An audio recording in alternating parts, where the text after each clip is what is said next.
গণনা শেষ। নৈহাটি কেন্দ্র থেকে 48,850-এর বেশি ভোটে জয়ী হলেন তৃণমূল প্রার্থী সনদ দে। তো মানুষের আমার নৈহাটির মামাটি মানুষকে আমি নতজানু আমার প্রণাম জানাচ্ছি। মমতা ব্যানার্জির উন্নয়নের উপরে তারা যে আস্থা রেখেছেন তার জন্য আমি নৈহাটির মানুষের প্রতি শ্রদ্ধাশীল। আমি নতজানু হয়ে নৈহাটির মানুষকে নমস্কার করি।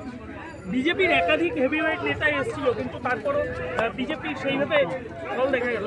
এই রেজাল্ট এই যে আরও বেড়ে গেল, এই যে আমরা 40,000 বলেছিলাম, অনুরোধ করেছিলাম, সেটা যে 50,000 ছুতে চলেছে তার কারণ হচ্ছে অর্জুন সিং লাস্ট দুদিন নৈহাটির মাটিতে এসেছিলেন। অর্জুন সিং যত ব্যারাকপুরে ঘুরবেন, ব্যারাকপুরে তৃণমূলের জয়ের মার্জিন আরও বাড়বে। এই জয় কাকে? নৈহাটির মামাটি মানুষকে। আমরা 5 রাউন্ডে শেষে যে খবরটা আমরা পেলাম, 6 রাউন্ডে পদার্পণ করে আমরা 29,000 ভোটে আমাদের প্রার্থী সনদ দিয়ে এগিয়ে আছে।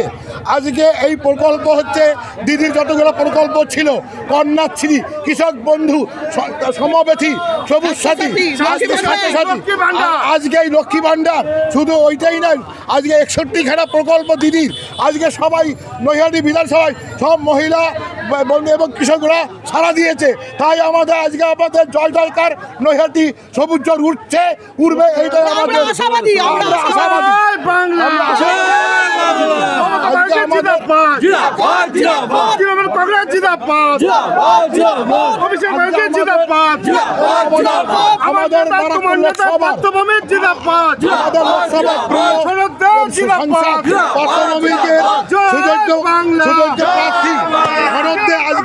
কাছে